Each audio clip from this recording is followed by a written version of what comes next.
अब next type की problem देखते हैं। यहाँ पर क्या होगा कि आपको एक मक्स गिवन होगा और उस मक्स के करस्पॉन्डिंग आपको एक आउटपुट एक्सप्रेशन बताना होगा, ठीक है ना। एक मक्स गिवन होगा और आपसे पूछा जाएगा कि लॉजिकल एक्सप्रेशन क्या होगा। तो नेक्स्ट टाइप का क्वेश्चन आपका पूछा जा सकता है, determine output logical expression for the given mux. तो एक मक्स हम ले रहे हैं, आपको उसका लॉजिकल एक्सप्रेशन बताना है आउटपुट के लिए। सी बार दिया हुआ है और सेलेक्ट लाइन है आपके पास ए बी। तो क्या आप मुझे इस मक्स का आउटपुट बता सकते हैं? इस एफ के लिए लॉजिकल एक्सप्रेशन क्या होगा, आप मुझे बता सकते हैं?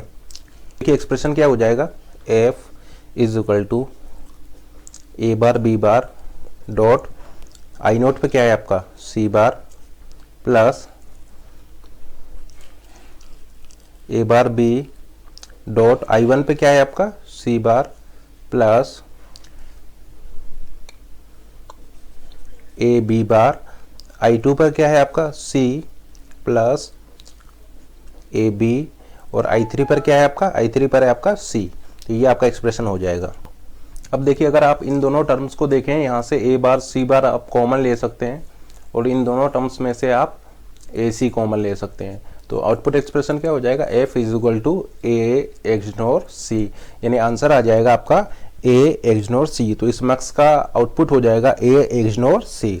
अब मान लीजिए इस क्वेश्चन में हम चेंज कर देते हैं, जहां सी था सी की जगह पर हम सी बार कर देते हैं, यानी सी की जगह पर अगर हम सी बार रख देंगे तो ये हो जाएगा सी बार बार सी डबल बार। तो सी डबल बार क्या हो जाएगा आपका सी हो जाएगा और ये आपका हो जाएगा सी बार। तो क्या अब आप मुझे बता सकते हैं कि इस मक्स का आउटपुट क्या आएगा? तो देखिए हमने क्या किया था, सी की जगह पे सी बार रखा है, तो आउटपुट अब क्या हो जाएगा ए एक्सनोर सी बार, और ये किसके इक्वल होगा, ये हो जाएगा ए एक्सोर सी के। यानी अब इस मक्स का जो आउटपुट आएगा वो आपका आ जाएगा ए एक्सोर सी। आप चाहें तो कैलकुलेट करके देख सकते हैं, कैलकुलेट करेंगे तो आंसर आएगा ए एक्सोर सी, या फिर आप कैलकुलेट कर सकते हैं, कैलकुलेट करेंगे तो आपका आंसर आएगा। देखिए अब ये क्या हो जाएगा, ये आपका हो जाएगा A bar B bar dot C, A bar B dot C plus A B bar dot C bar plus A B dot C bar. इसको सोल्व करेंगे तो आपका आ जाएगा एक जोर सी। आप मुझे इस 4x1 का जो मक्स है इसके लिए आउटपुट एक्सप्रेशन बता सकते हैं, इसका आउटपुट एक्सप्रेशन क्या आएगा? देखिए यहाँ पर कुछ भी गिवन नहीं है, तो बाय डिफॉल्ट आप क्या मानेंगे, डिफॉल्ट ये मानेंगे कि ये आपका i0 है, ये i1 है, ये i2 है और ये आपका i3 है। तो कुछ भी गिवन नहीं है तो बाय डिफॉल्ट आप इस कन्वेंशन इस नोटेशन को फॉलो करेंगे। तो बताइए इसके लिए क्या हो जाएगा? तो ठीक है उसी तरीके से आप निकाल सकते हैं y is equal to P bar Q bar dot R plus P bar Q dot R bar plus P Q bar R bar, और लास्ट वाले के लिए हो जाएगा आपका पी क्यू डॉट ये जो i3 पर जो है, i3 पर क्या है आपका आर। और ये ऑलरेडी हम आपको बता चुके हैं ये क्या बता रहा है आपका। देखिए यहाँ पर 1 1 होगा, यहाँ पर भी 1 1 होगा, यहाँ पर भी 1 1 होगा और इसमें 3 1 होंगे, यानी ओड नंबर ऑफ 1 आपको ये बता रहा है। तो आपका ये क्या हो जाएगा, ये हो जाएगा P एक्सोर Q एक्सोर R, या फिर आप इसको लिख सकते हैं P XNOR Q XNOR R। तो इस 4x1 के मक्स के करस्पॉन्डिंग आपका जो आउटपुट लॉजिकल एक्सप्रेशन हो जाएगा वो ये हो जाएगा।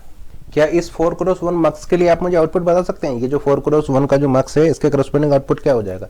तो देखिए फिर से आप कैलकुलेट कर सकते हैं, y इज इक्वल टू ये हो जाएगा आपका A bar B bar dot C plus A bar B dot 1 plus A B bar dot 0 plus A B C bar. तो इसको आप मिनिमाइज कर सकते हैं। तो देखिए मिनिमाइज कैसे कर सकते हैं, ये तो आपका 0 हो जाएगा, यहाँ पर मैं रख सकता हूँ 1 की जगह पर मैं रख सकता हूँ सी प्लस सी बार, तो मुझे मिल जाएगा देखिए ए bar B bar C plus A bar B, देखिए 1 की जगह पर रखा है मैंने सी प्लस सी बार, तो सी मिल जाएगा और सी बार मिल जाएगा, ये तो मेरा 0 हो गया और ये हो जाएगा ए बी सी बार। अब आप इजीली यहाँ से कॉमन ले सकते हैं, यहाँ से आप क्या कॉमन ले सकते हैं, यहाँ से आप ए बार सी कॉमन ले सकते हैं, ए बार सी कॉमन ले सकते हैं और इसमें से आप बी सी बार कॉमन ले सकते हैं। तो आपका आउटपुट हो जाएगा y is equal to A bar C plus B C bar. या तो आप इस तरीके से सॉल्व कर सकते हैं या फिर के मैप बनाकर भी आप सॉल्व कर सकते हैं। देखिए आप 3 वेरिएबल का के मैप बना लीजिए।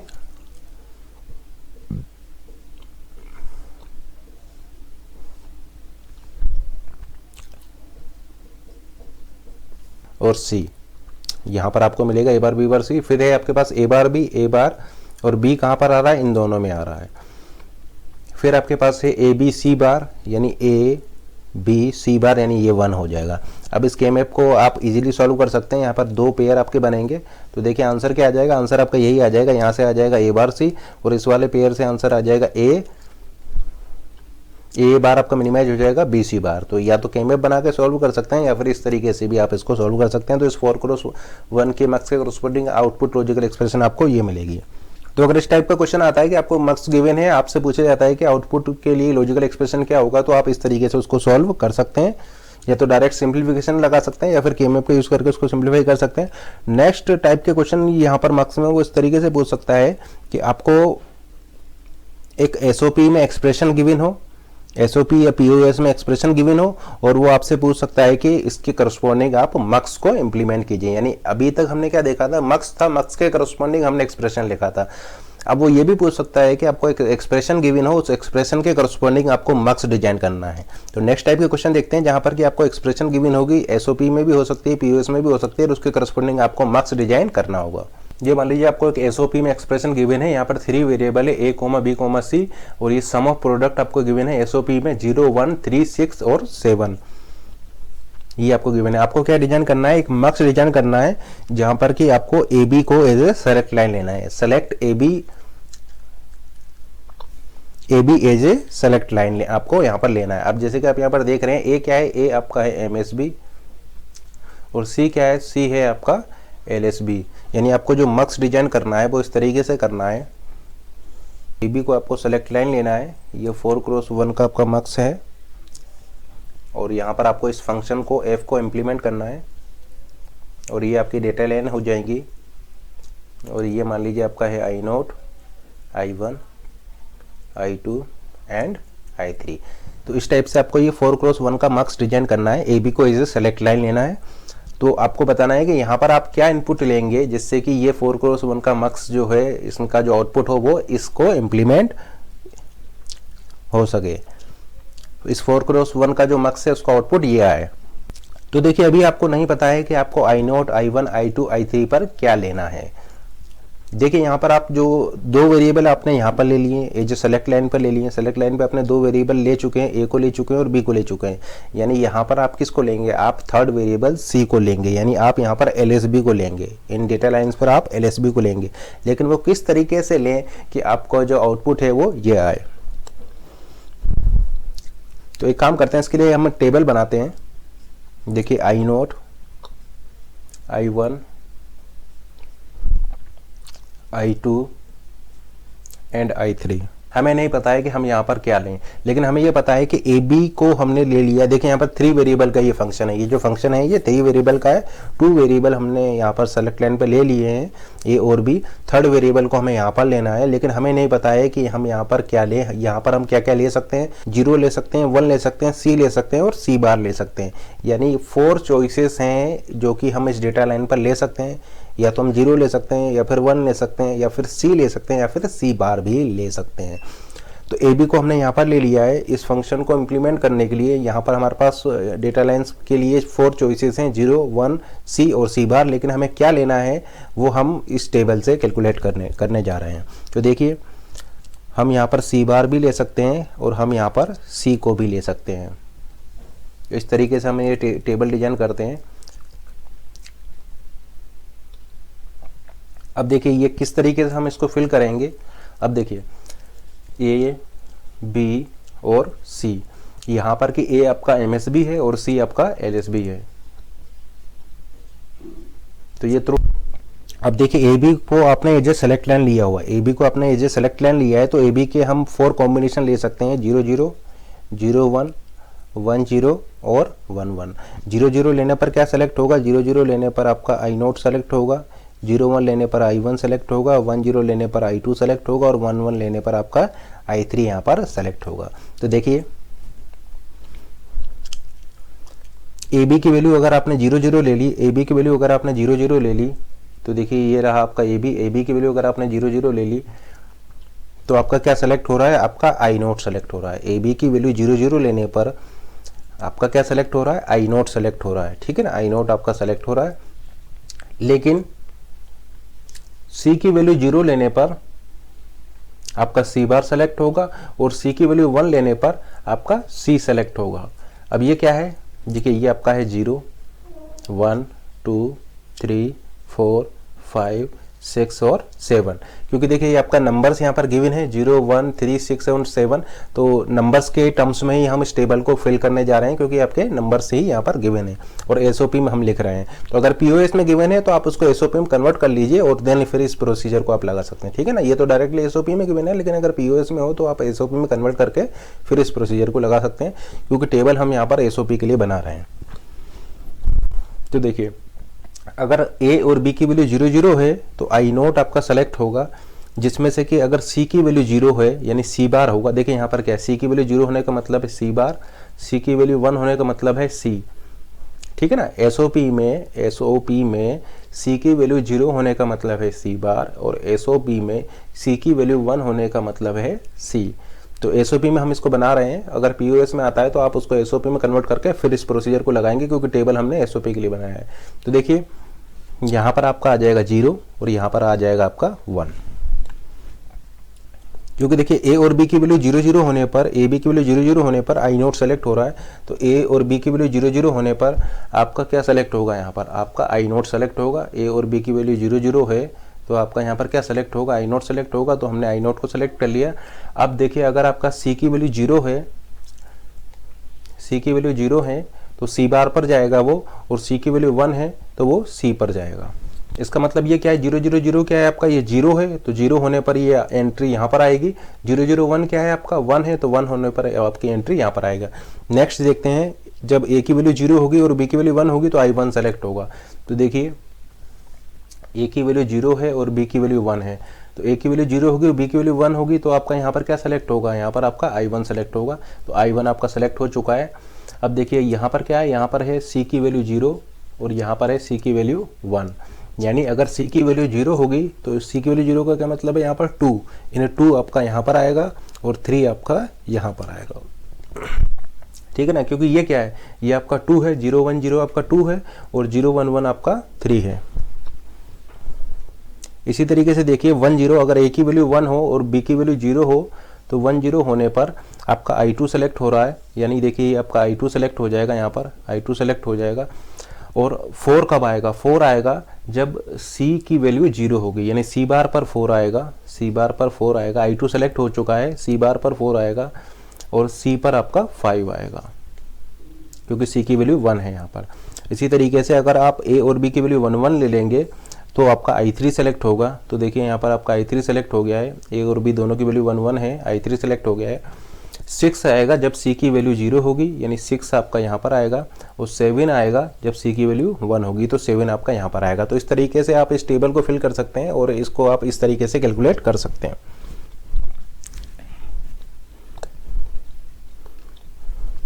तो देखिए यहाँ पर क्या क्या गिवन है, आपका यहाँ पर 0 गिवन है, यानी 0 प्रेजेंट है, यहाँ पर 1 प्रेजेंट है, उसके बाद आपका 3 प्रेजेंट है, आपका 6 प्रेजेंट है और आपका 7 प्रेजेंट है। इसका मतलब ये जो फंक्शन है, ये जो 3 वेरिएबल का जो फंक्शन है, इस 3 वेरिएबल के फंक्शन में c बार भी प्रेजेंट है और c भी प्रेजेंट है। तो अगर दोनों प्रेजेंट है, c भी प्रेजेंट है, c बार भी प्रेजेंट है, तो c प्लस c बार आपका क्या होता है एसओपी में, c प्लस c बार आपका 1 होता है, यानी आप यहाँ पर 1 लिख देंगे। तो आई नोट पर हमने यहाँ पर 1 लिख दिया,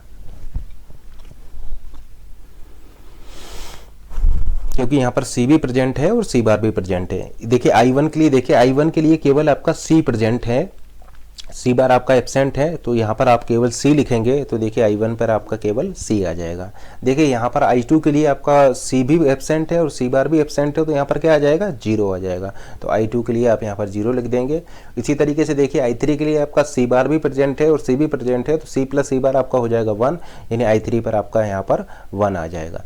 तो अगर आप इस मार्क्स का आउटपुट कैलकुलेट करेंगे, इस 4x1 के मार्क्स का आउटपुट कैलकुलेट करेंगे तो आपको वो यही मिल जाएगा। यहाँ पर कि आपने ए बी को क्या किया है, ए बी को एज ए सेलेक्ट लाइन लिया है और सी आपका क्या है, सी आपका एलएसबी है। ये 1 क्यों होगा, ये 1 इसलिए हुआ है क्योंकि यहाँ पर सी बार भी प्रेजेंट है और सी भी प्रेजेंट है, तो सी प्लस सी बार आपका क्या होता है, 1 होता है। अब यहाँ पर आपका सी भी एब्सेंट है, सी बार भी एब्सेंट है, तो इसलिए आपने 0 ले लिया। यहाँ पर केवल सी प्रेजेंट था तो इसलिए आपने केवल सी को यहाँ पर लिया है। अगर मान लेट से केवल सी बार प्रेजेंट होता तो फिर आप वहाँ पर सी बार लेते हैं। इंप्लीमेंट करने के लिए, इस फंक्शन को इंप्लीमेंट करने के लिए अगर आप ए बी को एज ए सेलेक्ट लाइन लेते हैं तो आपको केवल एक 4x1 के मक्स की जरूरत पड़ेगी। यानी इस फंक्शन को इंप्लीमेंट करने के लिए आपको 1 4x1 के मक्स की जरूरत पड़ेगी अगर आप ए बी को एज ए सेलेक्ट लाइन ले रहे हैं तो। नेक्स्ट क्वेश्चन डिस्कस करते हैं। लेट से आपको ये वाला फंक्शन इंप्लीमेंट करना है जहां पर ये एसओपी में आपको गिवन है। ए आपका क्या है, 3 वेरिएबल का ये फंक्शन है। ए आपका एमएसबी है और सी आपका एलएसबी है और इस फंक्शन को आपको इंप्लीमेंट करना है, ठीक है ना। किससे इंप्लीमेंट करना है, एक 4x1 के मक्स से इंप्लीमेंट करना है। और देखिए कुछ ठीक है ना। अब यहाँ पर आपका क्या है, फर्स्ट आपको करना है ए बी को एज ए सेलेक्ट लाइन लेते हुए, यानी आपको ए बी को एज ए सेलेक्ट लाइन लेना है। सेकंड आपको करना है कि अगर आप सेलेक्ट लाइन ए बी न लेकर के ए सी को लें तो किस तरीके से इंप्लीमेंट होगा। थर्ड है कि अगर आप सेलेक्ट लाइन लें बी सी को तो आप इसको किस तरीके से इंप्लीमेंट करेंगे। तो 3 क्वेश्चंस को हम डिस्कस करते हैं। ये आपका एसओपी में एक एक्सप्रेशन गिवन है 3 वेरिएबल का, जहाँ पर ए आपका एमएसबी है और सी आपका एलएसबी है।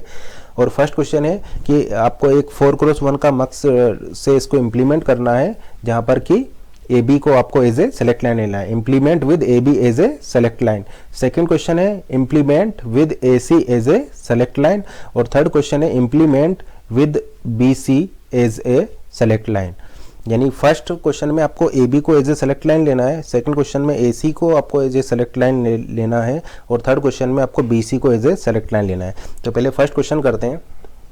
ए बी को हमने एज ए सेलेक्ट लाइन लेना है। तो ए बी के केस में ऑलरेडी हम आपको बता चुके हैं टेबल किस तरीके से बनेगी। टेबल बनेगी आपका 0 1 2 3 4 5 और 6 7 इस तरीके से आपका बनेगा अगर आप ए बी को एज ए सेलेक्ट लाइन ले रहे हैं। देखिए क्या क्या प्रेजेंट है आपका, 0 प्रेजेंट है, 2 प्रेजेंट है, 4 प्रेजेंट है, 5 प्रेजेंट है, 6 प्रेजेंट है और 7 प्रेजेंट है।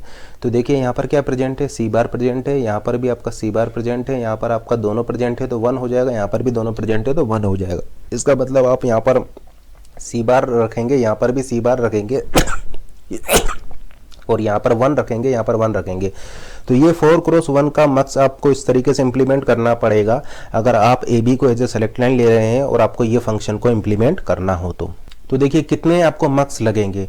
तो देखिए यहाँ पर आपको 2 मक्स लग जाएंगे। 1 मक्स हो जाएगा आपका 4x1 का 1 मक्स आपको इस तरीके से लगेगा और सेकंड मक्स लगेगा आपको ये सी बार बनाने के लिए, ठीक है ना, क्योंकि आपके पास सी अवेलेबल है और आपको सी बार बनाना है। तो 1 2x1 के मक्स से आप सी बार को जनरेट कर सकते हैं। तो यहाँ पर 2 मक्स हो जाएंगे, 1 मक्स हो जाएगा 4x1 का जो इस तरीके से लगेगा और सेकंड 2x1 का मक्स लगेगा जो कि जिससे कि आप सी बार को जनरेट करेंगे। या फिर आप 1 4x1 का मक्स ले लीजिए और एक नोट गेट ले लीजिए, उस नोट गेट की हेल्प से आप इसको इम्प्लीमेंट कर सकते हैं। देखिए किस तरीके से करेंगे। एक नोट गेट ले लीजिए, ये मान लीजिए आपका सी है, मान लीजिए आपने नोट गेट ले लिया। तो नोट गेट लेने पर आप इनपुट में इसको दे देंगे तो आपको क्या मिल जाएगा, आपको यहाँ पर सी बार और सी बार मिल जाएगा। तो नोट गेट लगा देंगे तो आपको सी बार मिल जाएगा और इस 1 के लिए आप इसको क्या कर दीजिए, VCC कर दीजिए।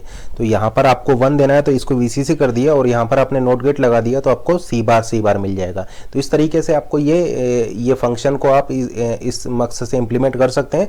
तो 1 4x1 का मक्स रिक्वायर्ड होगा प्लस 1 आपको नोट गेट लगेगा। तो इस सर्किट को इंप्लीमेंट करने के लिए जहाँ पर कि आपने ए बी को एज ए सेलेक्ट लाइन लिया हुआ है 1 4x1 mux plus 1 NOT gate is required. या फिर अगर आप इसको नोट गेट से इंप्लीमेंट नहीं करना चाहते हैं तो इन्वर्टर बनाने के लिए आप एक 2x1 की मक्स की भी हेल्प ले सकते हैं। 2x1 के मक्स से भी आप नोट गेट बना सकते हैं। तो या तो आप 4x1 का मक्स प्लस नोट गेट यूज कीजिए या फिर 4x1 का मक्स प्लस एक 2x1 के मक्स को यूज कीजिए। 2x1 का मक्स लगेगा यहाँ पर इसको नोट गेट को इंप्लीमेंट करने के लिए, सी को सी बार में कन्वर्ट करने के लिए और इस तरीके से आप इसको इंप्लीमेंट कर सकते हैं। इसका मतलब अगर हम आपसे कहें कि आपको एक n वेरिएबल का फंक्शन को इंप्लीमेंट करना है, आपको एक n वेरिएबल के फंक्शन को इंप्लीमेंट करना है तो उसके लिए वर्स्ट केस में आपके जो मक्स का साइज़ क्या होगा और किस किस हार्डवेयर की आपको ज़रूरत पड़ेगी अगर आप इस n वेरिएबल के फंक्शन को इंप्लीमेंट करना चाहते हैं। तो जैसे कि आपने यहाँ पर देखा इस 3 वेरिएबल के फंक्शन को इंप्लीमेंट करने के लिए हमने क्या किया था, हमने 2 वेरिएबल यहाँ पर एज ए सेलेक्ट लाइन लिए। अब चूंकि हमने 2 वेरिएबल यहाँ पर एज ए सेलेक्ट लाइन लिए हैं तो डेटा लाइन्स हमारी कितनी हो जाएंगी, डेटा लाइन्स हो जाएंगी 2² क्रॉस तो डेटा लाइन्स हमारी हो जाएंगी 2 स्क्वायर यानी 4 हमारी डेटा लाइन्स हो जाएंगी, और इस मक्स का साइज हो जाएगा 2 स्क्वायर क्रॉस 1 यानी 4 क्रॉस 1 इसका साइज हो जाएगा। ठीक है ना। यहाँ पर आपके 3 वेरिएबल्स थे, तो इसको हमने कैसे इंप्लीमेंट किया कि 2 वेरिएबल को हमने एज ए सेलेक्ट लाइन पर लिया। तो 2 वेरिएबल को चूंकि हमने एज ए सेलेक्ट लाइन पर लिया है, तो डेटा लाइन्स हमारी क्या हो जाएंगी, डेटा लाइन्स हमारी हो जाएंगी 2 स्क्वायर यानी 4 डेटा लाइन्स हो जाएगी, और मक्स का साइज हो जाएगा 4 क्रॉस 1 या 2 स्क्वायर क्रॉस 1 मक्स का साइज हो जाएगा, प्लस थर्ड वेरिएबल हम ले लेंगे इस डेटा लाइन पर। तो तो यहाँ पर डेटा लाइन्स पर हमारी क्या क्या चॉइसेस हो सकती है, या तो हमारा 0 हो सकता है, अगर दोनों वेरिएबल्स एब्सेंट है तो 0 हो सकता है, दोनों वेरिएबल्स प्रेजेंट है, देखिए या तो वो वेरिएबल और उस वेरिएबल का कॉम्प्लीमेंट दोनों प्रेजेंट है तो 1 आ जाएगा। अगर वो वेरिएबल और जैसे कि यहाँ पर सी और सी बार दोनों एब्सेंट होंगे तो 1 सी और सी बार दोनों एब्सेंट होंगे तो 0 आ जाएगा। केवल सी प्रेजेंट होगा तो सी आ जाएगा, केवल सी बार प्रेजेंट होगा तो सी बार आ जाएगा, और अगर सी और सी बार दोनों प्रेजेंट होंगे तो 1 आ जाएगा। तो देखिए 2 वेरिएबल्स को हमने सेलेक्ट लाइन पर ले लिया, और जो रिमेनिंग थर्ड वेरिएबल है उसको हमने यहाँ पर डेटा लाइन पर लिया है। और डेटा लाइन पर क्या क्या पॉसिबिलिटी हो सकती है, डेटा लाइन पर या तो 1 आ सकता है। 1 कब आएगा, 1 तब आएगा जब सी और सी बार दोनों प्रेजेंट होंगे। 0 कब आएगा, जब सी और सी बार दोनों एब्सेंट होंगे। सी कब आएगा, जब केवल सी प्रेजेंट हो। सी बार कब आएगा, जब केवल सी बार प्रेजेंट हो। तो यहाँ पर क्या क्या चॉइस हो सकती है, यहाँ पर या तो 1 आ सकता है, 0 आ सकता है, या फिर सी आ सकता है, या फिर सी बार आ सकता है। ठीक है ना। इसका मतलब आपको यहाँ पर एक नोट गेट की जरूरत और पड़ेगी, क्योंकि हो सकता है कि आपको जो रिमेनिंग वेरिएबल है उसको कंप्लीमेंट करने की जरूरत पड़े। तो वर्स्ट केस में अगर आप एक एन वेरिएबल को इंप्लीमेंट करने जा रहे हैं मक्स से, तो वहां पर उस मक्स का साइज क्या हो जाएगा, तो देखिए n-1 वेरिएबल्स को आप उस केस में एज ए सेलेक्ट लाइन पर ले लेंगे। अगर आप n वेरिएबल के फंक्शन को इंप्लीमेंट करेंगे मक्स से, तो आप n-1 वेरिएबल को एज ए सेलेक्ट लाइन पर ले लेंगे, तो मक्स का तो डेटा ठीक है ना। तो n-1 वेरिएबल को आप क्या करेंगे, n-1 वेरिएबल्स को आप ले लेंगे एज ए सेलेक्ट लाइन पर। अब चूंकि आपने n-1 वेरिएबल्स को एज ए सेलेक्ट लाइन पर ले लिया है, तो टोटल डेटा लाइंस क्या हो जाएंगी, डेटा लाइंस हो जाएंगी 2 पावर n-1। तो उस केस में 2 पावर n-1 डेटा लाइंस हो जाएंगी, और मक्स का साइज क्या हो जाएगा, मक्स का साइज हो जाएगा 2 पावर n-1 क्रॉस 1। तो ये आपका मक्स का साइज हो जाएगा n वेरिएबल के केस में, जहां पर कि आपने n-1 वेरिएबल को इस तरीके से एज ए सेलेक्ट लाइन पर ले लिया है। अब जो आपका रिमेनिंग वेरिएबल है, उस रिमेनिंग वेरिएबल्स को आप डेटा लाइंस पर लेंगे, और उसके लिए क्या क्या चॉइसेस हो सकती है, या तो 1 हो सकता है, 0 हो सकता है, वेरिएबल हो सकता है, वेरिएबल कॉम्प्लीमेंट हो सकता है। तो वर्स्ट केस में हो सकता है कि आपको नोट गेट की जरूरत भी पड़े, तो +1 नोट गेट। ये नोट गेट हमने क्यों लिया है, क्योंकि जो रिमेनिंग वेरिएबल है उसके कॉम्प्लीमेंट की भी जरूरत पड़ सकती है। जैसे कि इस केस में देखिए आपको नोट गेट की जरूरत यहाँ पर पड़ रही है। तो हम ऐसा बोल सकते हैं कि अगर आपको n वेरिएबल का फंक्शंस को, n वेरिएबल के किसी भी फंक्शंस को अगर आपको इंप्लीमेंट करना है, कोई भी फंक्शन आप ले लीजिए n वेरिएबल का, उसको आप 2 पावर n-1 क्रॉस 1 के मक्स से +1 नोट गेट का यूज करके आप उसको इंप्लीमेंट कर सकते हैं। कॉम्प्लीमेंट लेने की जरूरत नहीं पड़ी थी, तो वहां पर हमने नोट गेट नहीं लगाया था, लेकिन वर्स्ट केस में हो सकता है कि आपको जरूरत पड़ जाए तो 1 नोट गेट भी यहाँ पर आपका लग सकता है। तो इस तरीके से हम ऐसा बोल सकते हैं कि अगर आपके पास एक 4 क्रॉस 1 का मक्स हो, एक 4 क्रॉस 1 का मक्स हो प्लस एक नोट गेट हो, तो इस 4 क्रॉस 1 के मक्स से और इस 1 नोट गेट से आप किसी भी 3 वेरिएबल के फंक्शन को इंप्लीमेंट कर सकते हैं। जैसे कि यहाँ पर देखिए ये हमने 3 वेरिएबल के फंक्शन को इस तरीके से इंप्लीमेंट किया है, और यहाँ पर हमने इस नोट गेट का यूज़ किया है। तो हो सकता है कि आप इस नोट गेट का यूज़ करें, या फिर हो सकता है कि आप इस नोट गेट का यूज़ ना भी, इस नोट गेट का यूज़ हो भी सकता है और नहीं भी हो सकता है। जैसे कि इसी केस में देखिए, इस केस में आप इस नोट गेट का यूज़ कर रहे हैं। तो अगर 3 वेरिएबल के फंक्शंस को आपको इंप्लीमेंट करना है, तो आपको वर्स्ट केस में एक 4 क्रॉस 1 का मक्स +1 नोट गेट लगेगा, या दूसरे शब्दों में कहें कि हम आपको एक 4 क्रॉस 1 का मक्स दे दें प्लस एक नोट गेट दे दें, तो इन दोनों की हेल्प से आप किसी भी 3 वेरिएबल के फंक्शन को इंप्लीमेंट कर सकते हैं। तो आपको इसी फंक्शन को इंप्लीमेंट करना है, लेकिन अब सेलेक्ट लाइन पर आप AB नहीं ले रहे हैं, अब आप सेलेक्ट लाइन पर AC को ले रहे हैं। तो नेक्स्ट क्वेश्चन में हम क्या कर रहे हैं, AC को एज ए सेलेक्ट लाइन ले रहे हैं। तो यहाँ पर आपका A और C आ जाएगा। तो AC के पेयर आप इस तरीके से डिजाइन करेंगे। अब देखिए 3 वेरिएबल थे A, B और C, आपने AC को एज ए सेलेक्ट लाइन पर ले लिया है, तो यानी अब रिमेनिंग वेरिएबल क्या होगा, रिमेनिंग वेरिएबल है आपका B। यानी यहाँ पर क्या क्या आ सकते हैं डेटा लाइन्स पर, या तो B आ सकता है, या फिर B बार आ सकता है, या फिर 1 आ सकता है, या फिर 0 आ सकता है। तो टेबल अब जो हम बनाने जा रहे हैं, वो टेबल हम बनाएंगे B बार के लिए, वो टेबल हम बनाएंगे B वेरिएबल के लिए।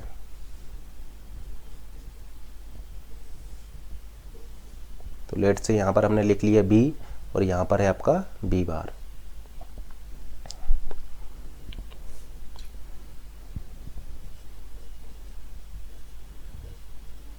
इसकी वैल्यू क्या है 0 1, ये वैल्यू है 2 3 4 5 और 6 और 7। तो देखिए ए और सी की वैल्यू 0 0 कहाँ पर है, तो देखिए ए और सी की वैल्यू 0, देखिए एक तो यहाँ पर है ए और सी की वैल्यू 0 है और एक यहाँ पर है ए और सी की वैल्यू 0 है। तो आप जैसे कि यहाँ पर देख पा रहे हैं 0 और 2 पर ए और सी की वैल्यू 0 0 है, ठीक है ना। अब 0 पर क्या है, 0 पर है आपका बी बार, 0 पर है आपका बी बार, यानी 0 आपका यहाँ पर आ जाएगा। और 1 का मतलब क्या है, 1 का मतलब है बी, और ये किस पर है, ये 2 पर है, तो 2 आपका यहाँ पर आ जाएगा। तो 0 0 लेने पर ए की वैल्यू 0, सी की वैल्यू 0 लेने पर आई नोट सेलेक्ट हो गया है, ए की वैल्यू 0, सी की वैल्यू 0 लेने पर आई नोट सेलेक्ट हो गया है। तो ए की वैल्यू 0 और सी की वैल्यू 0 लेने पर आई नोट सेलेक्ट हो जाएगा, जिसमें से कि अगर बी की वैल्यू 0 होगी तो ये 0 वाला 0 पर आ जाएगा, 0 वाला यहाँ बी बार पर आ जाएगा, और 1 वाला आपका ये बी पर आ जाएगा। तो हमने यहाँ पर 2 लिख दिया। अब इसी तरीके से देखिए, अगर ए की वैल्यू 0 और सी की वैल्यू 1 होगी तो I1 सेलेक्ट हो जाएगा। तो ए की वैल्यू 0 और सी की वैल्यू 1, तो ए की वैल्यू 0 और सी की वैल्यू 1 कहाँ है, देखिए यहाँ पर है, ए की वैल्यू 0 और सी की वैल्यू 1 है, और दूसरा आपका यहाँ पर है, ए की वैल्यू 0 और सी की वैल्यू 1 है, यानी 1 और 3 पर है ऐसा, 1 और 3 पर ए की वैल्यू 0 और सी की वैल्यू 1 है, लेकिन 1 पर देखिए 1 पर है बी बार और 3 पर है बी, यानी 1 पर है बी बार और 3 पर है आपका बी। उसी तरीके से ए की वैल्यू 1 और सी की वैल्यू 0, देखिए ए की वैल्यू 1 और सी की वैल्यू 0, यानी 4 और 6 पर मिलेगा, 4 पर आपका है बी बार और 6 पर है आपका बी, यानी यहाँ पर आ जाएगा 4 और 6। अब 1 1 देखिए, ए की वैल्यू 1 और सी की वैल्यू 1, तो ए की वैल्यू 1 और सी की वैल्यू 1 है 5 और 6 पर, 5 पर है बी बार और 7 पर है बी, यानी 5 यहाँ पर आ जाएगा और 7 यहाँ पर आ जाएगा। तो अगर इन 3 वेरिएबल ए बी सी के केस में आप ए सी को एज ए सेलेक्ट लाइन ले लेते हैं तो फिर आपका टेबल इस तरीके से आप बनाएंगे। यहाँ पर आपने ए सी को एज ए सेलेक्ट लाइन लिया है, ए एम एस बी है और सी आपका एल एस बी है। तो अगर आप ए सी को एज ए सेलेक्ट लाइन लेते हैं तो फिर इस तरीके से आपका टेबल बनेगा 0 1 2 3 4 5 6 7, 0 1 2 3 4 5 6 7। अब देखिए यहाँ पर क्या क्या प्रेजेंट है, आपका 0 प्रेजेंट है और 2 प्रेजेंट है, तो 0 और 2 दोनों प्रेजेंट है, तो यहाँ पर क्या आ जाएगा, यहाँ पर आपका 1 आ जाएगा। उसके बाद आपका 4 प्रेजेंट है, 6 प्रेजेंट है, तो यहाँ पर 1 आ जाएगा, यहाँ पर 7 प्रेजेंट है तो आपका यहाँ पर बी आ जाएगा, और यहाँ पर दोनों एब्सेंट है तो आपका 0 आ जाएगा। यानी आप इस तरीके से इसको कर देंगे, ये 1 हो जाएगा, ये 0 हो जाएगा, ये 1 हो जाएगा और ये बी हो जाएगा। तो 0 1, तो 1 0 1 बी अगर आप यहाँ पर डेटा लाइन्स पर प्लेस कर देंगे तो आपका ये फंक्शन इस तरीके से इम्प्लीमेंट हो जाएगा। और ये आपका यहाँ पर 5 भी है तो 5 भी आ जाएगा, यानी 5 और 7 दोनों प्रेजेंट है तो आपका यहाँ पर 1 आ जाएगा, यानी आपको यहाँ पर क्या लेना होगा, यहाँ पर 1 लेना होगा। इसका मतलब डेटा लाइन्स पर अगर आप 0 1 डेटा लाइन्स पर अगर आप 1 0 1 1 ले लेंगे तो आपका ये फंक्शन इम्प्लीमेंट हो जाएगा। तो इस फंक्शन को इम्प्लीमेंट करने के लिए आपको डेटा लाइन पर 1 0 1 1 1 0 1 1 लेना होगा, जहाँ पर कि आपने ए सी को एज ए सेलेक्ट लाइन लिया है तो आपका ये फंक्शन इंप्लीमेंट हो जाएगा। तो इस केस में आप क्या देख रहे हैं, इस फंक्शन को इंप्लीमेंट करने के लिए आपको only 1 4x1 mux is required, तो आपको केवल 1 4x1 का मक्स यहाँ पर लगेगा। तो only 1 4x1 mux is required to implement this function. यहाँ पर कि आपने ए सी को एज ए सेलेक्ट लाइन लिया हुआ है, तो अगर आप ए सी को एज ए सेलेक्ट लाइन ले रहे हैं तो उस केस में इस फंक्शन को इंप्लीमेंट करने के लिए केवल एक 4x1 के मक्स से ही आपका काम यहाँ पर चल जाएगा। अब थर्ड क्वेश्चन देखते हैं, जहाँ पर कि आपने बी सी को एज ए सेलेक्ट लाइन लिया है। अब आपने बी सी को एज ए सेलेक्ट लाइन लिया हुआ है, तो अगर आप बी सी को एज ए सेलेक्ट लाइन ले लेंगे तो लेट से ही आपका बी सी है, एज ए सेलेक्ट लाइन लिया है तो क्या वेरिएबल आपका रिमेनिंग है, रिमेनिंग वेरिएबल आपका ए हो जाएगा। तो यहाँ पर टेबल हम इस तरीके से बनाएंगे, ए बार ए, बी सी को आपने एज ए सेलेक्ट लाइन ले लिया है तो रिमेनिंग वेरिएबल हो जाएगा ए, यानी ए बार, और ए के लिए आप इस टेबल को यहाँ पर इस तरीके से क्रिएट करेंगे। अब देखिए ये नंबरिंग आप किस तरीके से करेंगे, देखिए बी और सी की वैल्यू अगर 0 0 होगी तो आई नोट सेलेक्ट होगा, तो बी और सी की वैल्यू 0 0 कहाँ पर है, एक तो 0 पर है, और बी और सी की वैल्यू 0 0 कहाँ पर है, 4 पर है, यानी 0 और 4 पर आपका बी और सी की वैल्यू 0 0 है, 0 पर आपका ए की वैल्यू 0 है और 4 पर आपका ए की वैल्यू 1 है, यानी ए की वैल्यू 0 है 0 पर, ए की वैल्यू 1 है आपका 4 पर। उसी तरीके से देखिए 0 1, बी की वैल्यू 0 और सी की वैल्यू 1 लेने पर I1 सेलेक्ट होगा, बी की वैल्यू 0 सी की वैल्यू 1 लेने पर I1 सेलेक्ट होगा। तो बी की वैल्यू 0 और सी की वैल्यू 1 एक तो यहाँ पर है, बी की वैल्यू 0 और सी की वैल्यू 1 आपका एक यहाँ पर है, यानी 1 और 5 पर बी की वैल्यू 0 और सी की वैल्यू 1 है, 1 पर ए की वैल्यू 0 है और 5 पर ए की वैल्यू 1 है, यानी 1 पर ए की वैल्यू 0 है और 5 पर ए की वैल्यू आपका 1 है। 1 0 पर I2 सेलेक्ट होगा, तो 1 0 पर आपका I2 सेलेक्ट होगा, बी की वैल्यू 1 है, सी की वैल्यू 0 है, तो बी की वैल्यू 1 और सी की वैल्यू 0, यानी 2 और 6, 2 पर आपका ए 0 है और 6 पर आपका ए 1 है, तो 2 पर ए की वैल्यू 0 है और 6 पर ए की वैल्यू आपका 1 है। ये एसओपी में हम लिख रहे हैं यहाँ पर 1 1, बी की वैल्यू 1 और सी की वैल्यू 1 होने पर आपका 3 और 7 सेलेक्ट होगा और यहाँ पर I3 सेलेक्ट होगा, जिसमें से कि 3 आपका जाएगा जहाँ पर ए की वैल्यू 0 है और 7 जाएगा जहाँ पर ए की वैल्यू 1 है, तो 3 आपका यहाँ पर आ जाएगा, 7 यहाँ पर आ जाएगा। इसका मतलब अगर आप ए बी सी को एज ए सेलेक्ट लाइन ले लेंगे तो आपकी टेबल इस तरीके से बनेगी, जिसमें से कि ए आपका MSB है और सी आपका LSB है, और टेबल आप इस तरीके से फॉर्म कर सकते हैं। अब देखिए आपका 0 प्रेजेंट है, यहाँ पर 2 प्रेजेंट है, 4 प्रेजेंट है, 5 प्रेजेंट है, 6 प्रेजेंट है और 7 प्रेजेंट है, तो ये दोनों प्रेजेंट है, तो यहाँ पर 1, यहाँ पर केवल 5 प्रेजेंट है, यानी ए वाला पोर्शन प्रेजेंट है तो केवल ए, यहाँ पर 1, यहाँ पर भी केवल ए प्रेजेंट है, तो डेटा लाइन्स पर आप क्या प्लेस कर देंगे, 1 ए 1 एंड ए। तो डेटा लाइन्स पर अगर आप 1 ए प्लेस कर देंगे और BC को एज ए सेलेक्ट लाइन लेंगे, तो फिर ये फंक्शन जो होगा वो इस चीज़ को ये इसका जो आउटपुट होगा वो ये हो जाएगा। तो इस केस में भी आप क्या देख रहे हैं, इस केस में भी आप ये देख रहे हैं कि इस फंक्शन को इंप्लीमेंट करने के लिए जहाँ पर कि आपने BC को एज ए सेलेक्ट लाइन लिया हुआ है, आपको केवल 1 4x1 की मक्स की रिक्वायरमेंट होगी। तो आपने क्या देखा कि 4x1 के मक्स आपको लगेगा अगर आपको इस फंक्शन को इंप्लीमेंट करना हो, और जिसमें से कि आपने BC को एज ए सेलेक्ट लाइन लिया हुआ है, तो आपका केवल 4x1 के मक्स से यहाँ पर काम चल जाएगा, नोट गेट की आपको ज़रूरत यहाँ पर नहीं है। तो आप सेलेक्ट लाइन पर क्या ले रहे हैं उसके करस्पॉन्डिंग आपकी ये टेबल चेंज हो जाएगा, और फिर इस तरीके से आप उस टाइप की प्रॉब्लम्स को सॉल्व कर सकते हैं। याद आप किस तरीके से करेंगे, लेट से आपके पास 3 वेरिएबल का फंक्शन है, 3 वेरिएबल का फंक्शन है f a, b, c। अब देखिए अगर आप ए बी को एज ए सेलेक्ट लाइन लेते हैं, फर्स्ट केस डिस्कस करते हैं कि जहाँ पर आपने ए बी को एज ए सेलेक्ट लाइन लिया हुआ है, तो देखिए ए बी को आपने सेलेक्ट लाइन लिया हुआ है, तो यहाँ पर आपका सी आ जाएगा, सी बार आएगा और यहाँ पर आपका सी आएगा, ठीक है ना। और ये लेट से आपका I0, I1, I2 and I3। Numbering आप किस तरीके से करेंगे, देखिए आपने ए बी को एज ए सेलेक्ट लाइन लिया हुआ है, यानी LSB आपका रिमेनिंग है। तो देखिए LSB आपका कब चेंज हो रहा है, LSB आपका सक्सेसिव टर्म्स में ही चेंज हो रहा है, यानी यहाँ पर चेंज हुआ है, फिर यहाँ चेंज हुआ है, फिर यहाँ चेंज हुआ है, फिर यहाँ चेंज हुआ है, क्योंकि सी क्या है आपका, सी है LSB, तो ये नेक्स्ट टर्म में ही आपका चेंज हो जाएगा। जैसे 0 में आपका सी बार है, 1 में सी हो गया, 2 में फिर सी बार हो जाएगा, 3 में फिर सी हो जाएगा, 4 में फिर सी बार हो जाएगा, 5 में फिर सी हो जाएगा। तो आप क्या देख रहे हैं कि सी आपने चूंकि ए बी को एज ए सेलेक्ट लाइन लिया है और सी आपका यहाँ पर LSB है, तो सी आपका कंटिन्यूस फैशन में इस तरीके से चेंज होगा। इसका मतलब ये आपका इस तरीके से चेंज होगा, यानी नंबरिंग कैसे रही होगी, नंबरिंग रही होगी 0 1, देखिए चेंज हो गया, तो 0 और 1 2 3 4 5 6 7, तो इसलिए ये जो नंबरिंग है वो आपका इस टाइप से आई है यहाँ पर। सेकंड केस लेते हैं कि लेट से आपने सेलेक्ट लाइन लिया हुआ है वो BC को लिया हुआ है। सेकंड केस लेते हैं जहाँ पर कि आपने जो सेलेक्ट लाइन लिया हुआ है वो AC को लिया हुआ है, यानी AC को आपने एज ए सेलेक्ट लाइन लिया है, तो रिमेनिंग वेरिएबल क्या है, रिमेनिंग वेरिएबल है आपका B। तो फिर उसके लिए हम टेबल बनाते हैं, B बार B, I0, I1, I2, I3। आपने सेलेक्ट लाइन पर क्या लिया हुआ है, AC को लिया हुआ है। अब देखिए B क्या है, B आपका ये वाला सेकंड वाला है, तो देखिए ये कब चेंज होगा, ये आपका चेंज होगा 2 पावर 0 पर। 2 पावर 0 क्या होता है, 1, यानी हर नेक्स्ट टर्म पर ये चेंज होगा। ये चेंज कब होगा, ये चेंज होगा 2 पावर 1 पर, यानी हर दूसरे टर्म पर ये चेंज होगा। तो देखिए यहाँ पर 0 0, 2 के बाद ये चेंज हो गया, अब ये फिर 2 के बाद आपका चेंज हो रहा है, यानी 2 2 के बाद ये चेंज होगा। ये आपका कब चेंज होगा, ये आपका 2 स्क्वायर यानी 4 4 के बाद चेंज होगा। तो देखिए 4 तक ये सेम रहा, 4 के बाद फिर ये चेंज हो गया, यानी 4 4 के ग्रुप बनेंगे। यहाँ पर आप बोल सकते हैं कि केवल 1 1 का ग्रुप होगा, 1 1 पर ही वो चेंज हो जा रहा है। क्योंकि ये आपका LSB है तो 2 पावर 0, ये आपका 2 पावर 1 पर चेंज हो रहा है, यानी हर दो दो के बाद चेंज होगा, यानी दो दो के ग्रुप बनेंगे यहाँ पर ये कब चेंज हो रहा है, ये 2 स्क्वायर यानी 4 4 के यहाँ पर ग्रुप बनेंगे, यानी ये 4 4 पर चेंज होगा।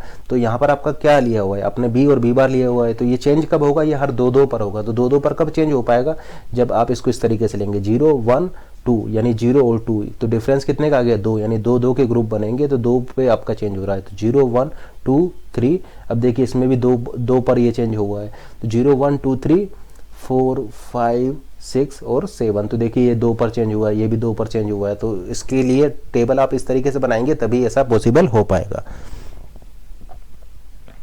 अब देखिए अगर आप सेलेक्ट लाइन पर